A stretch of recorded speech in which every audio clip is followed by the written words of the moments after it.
morning! Today is story day. This is Jenny Dye, your ultimate success coach, coming to you from England because this is where something absolutely amazing happened. You will find as we go along together that I love the power of true stories about amazing people to help you achieve all the success you dream of. You're going to hear lots of them because I've written more than 800 of them. Now I have a story for you today about a man who simply refused to accept the truth, or at least what everyone else believed to be the truth. What did they know that he didn't? Well, everyone knew it couldn't be done. And Roger Bannister had no real motivation to prove them wrong, at least in the beginning. The young Englishman loved to run, but from the time he was a child, he also had a passion to be a doctor. And this was the passion that really drove him. His parents were unable to afford a university education, so it was up to him to make it happen.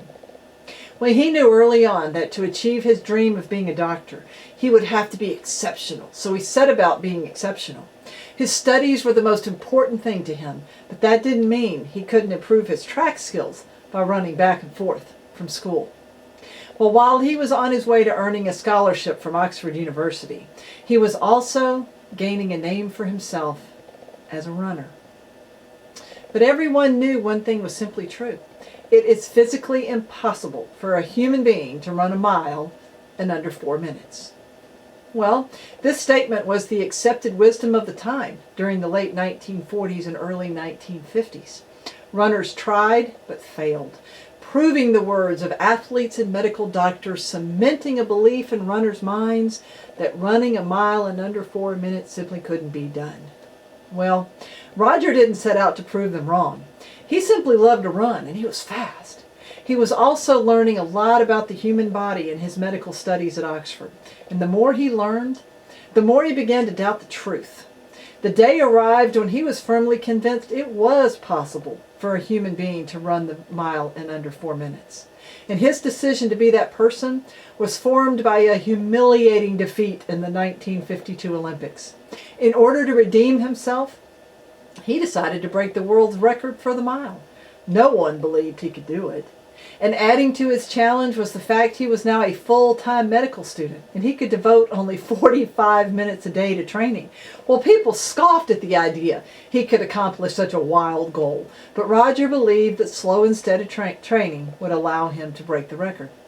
He painstakingly researched mechanical aspects of running and developed scientific training methods to help him achieve his goal.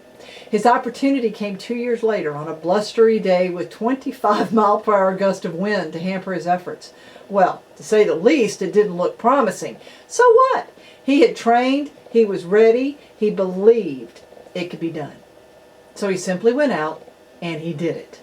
Roger ran the race of his life, breaking the tape and collapsing as the announcer delivered the time to a wildly cheering crowd. 3 minutes, 59.4 seconds. Here's what I find just as interesting.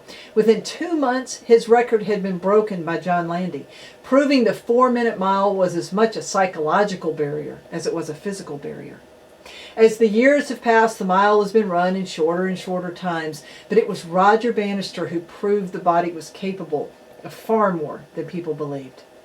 When he was asked to explain that first 4-minute mile and the art of record breaking, his answer was simple.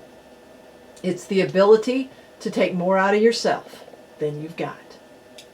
Did you get that? It's the ability to take more out of yourself than you've got. How did Roger do it? First, he believed he could do it. He understood the size of his success would be determined by the size of his belief. Now here's where I'm going to depart from some more common thoughts that are spread around a lot today. While belief is equally important, in fact he couldn't have accomplished what he did without it, belief alone is not enough. It's not enough to repeat affirmations over and over to yourself, even though they're very important. At some point, you have to do the work. Roger Bannister ran day after day. He researched the human body. He created scientific methods to enable him to stretch his limits. He did what it would take to fulfill his dream. And hope? Hope was the key to it all. Hope kept him pushing. Hope kept him running through the pain. Hope kept him looking for new methods to improve his running. Hope made him believe his goal was attainable. So what are your goals? What is it that you dream of accomplishing?